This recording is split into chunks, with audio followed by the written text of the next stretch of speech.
Over the years, I have repeatedly encouraged people in search of the good life to make use of a journal.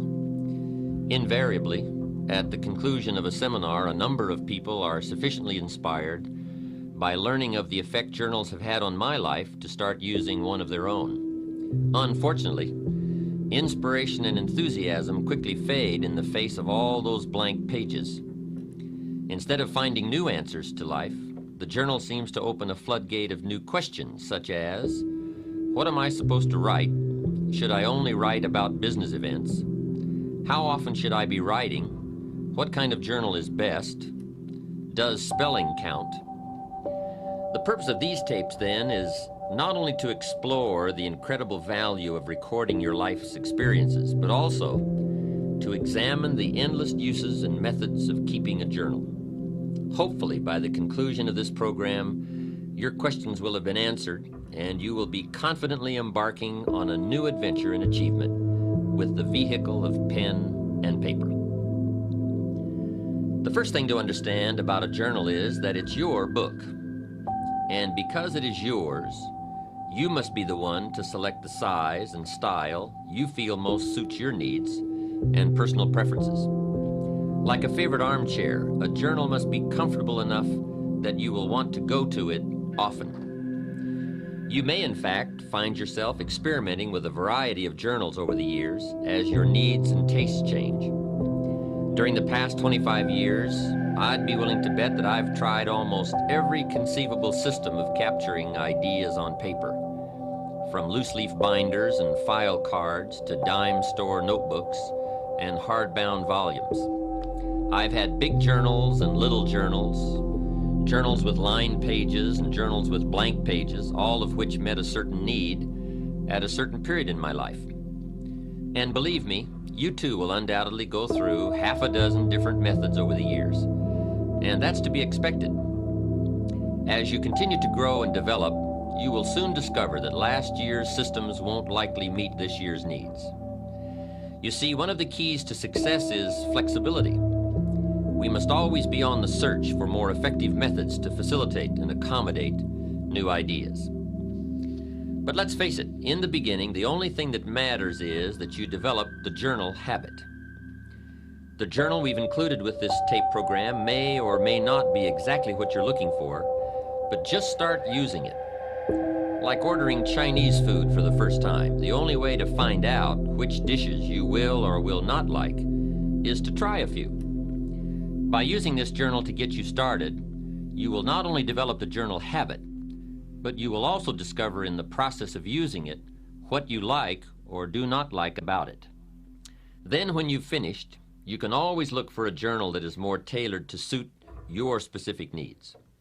And I would suggest that when you go to buy your second journal, that you take the time to get just the right one. Remember, the use of anything received will always be in direct proportion to how it makes you feel when you use it. The color and material of the binding, the texture of the paper, the width of the lines or the absence of lines are important considerations. If you feel lines tend to restrict your creative flow, then go with blank pages. If you feel uncomfortable with blank pages, then choose line pages. Hey, it's your book. Make sure it reflects what you are. My latest journal is a leather-bound volume for which I paid handsomely, but it's worth every penny I spent.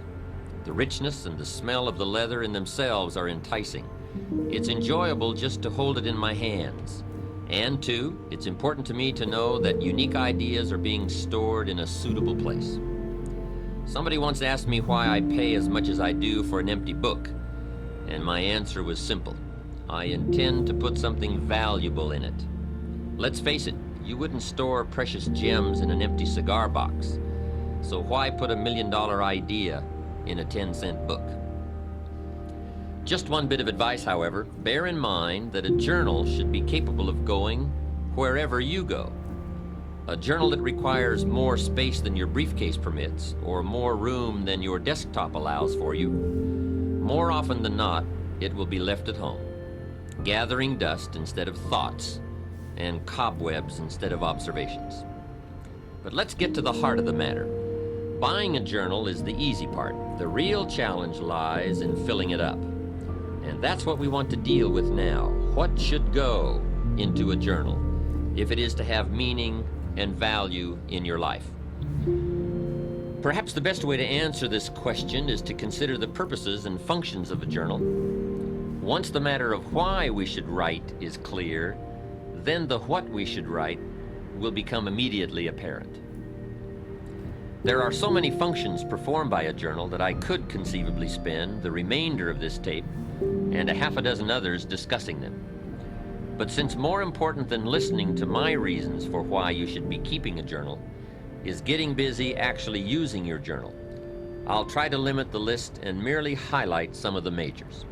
One of the unique characteristics of a journal is that it offers you an effective way to figure it all out. To figure out life, to figure out people, to figure out business dilemmas, and most important of all, to figure out yourself. There is something magical about writing down a problem. It is almost as though in the very act of writing what is wrong, you start to discover ways of making it right. Perhaps the source of this magic lies in the objective perspective that writing affords you.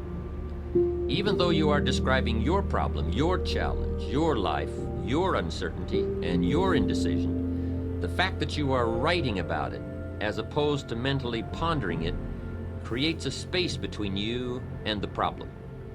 It is within this space that solutions have room to grow. You see, writing about events and circumstances that occur helps you to clarify exactly what is happening. When we describe life to ourselves only in our minds, our imaginations tend to feed false or distorted information about how things are, positive or negative.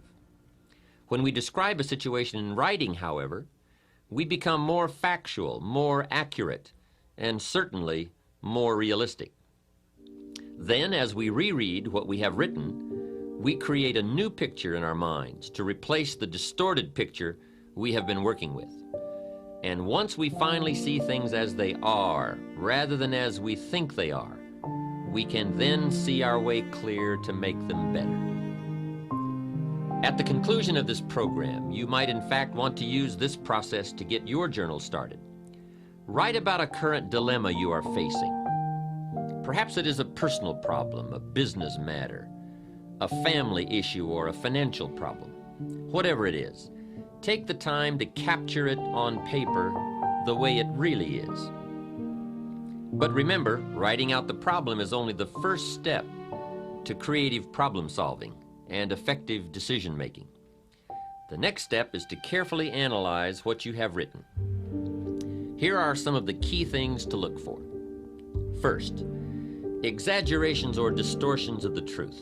Are you really telling it like it is? Take another look. Perhaps your concern is making it seem worse than it is, or your enthusiasm is making it seem better than it is. Second, a tendency to blame circumstances or someone else for your problem instead of seeing yourself as the cause.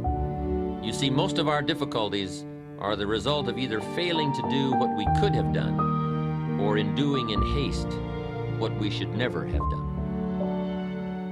Third, a tendency to expect circumstances, or still worse, other people to change in order for your problem to be solved. Let me remind you one more time that things get better when you get better. Passive hope never has and never will improve human circumstances. And finally, look closely for weak points in the obstacle where you might attack to bring that obstacle to its knees. Remember, David slew Goliath with but one small stone. It usually doesn't take much more than a few minor adjustments in either our attitude or our action plan to solve a major problem. Essentially, you must learn to view your problems like a scientist who puts tiny organisms on a slide. Examine your circumstances through the lens of the microscope of truth to see their real nature, their real perimeters, and their real composition. And two, as you examine your problem, do as any scientist would do. Record your observations. You see, as you continue to refine your statement of the problem, of the way it really is, you will begin to move closer to the solution. And speaking of solutions, be sure to record the ultimate conclusion to your dilemma. If it worked well, then it is worth remembering. And if it didn't work well, as you had hoped it would, then it is even more essential to record the outcome, lest you should find yourself repeating mistakes instead of learning from them. Mistakes in judgment are nothing to be ashamed of. Surely most of our personal growth comes as a result of our errors. But what is truly unforgivable is to make the same mistake twice. Every mistake has its own price tag, but the most costly error anyone can make is an error unlearned and often repeated.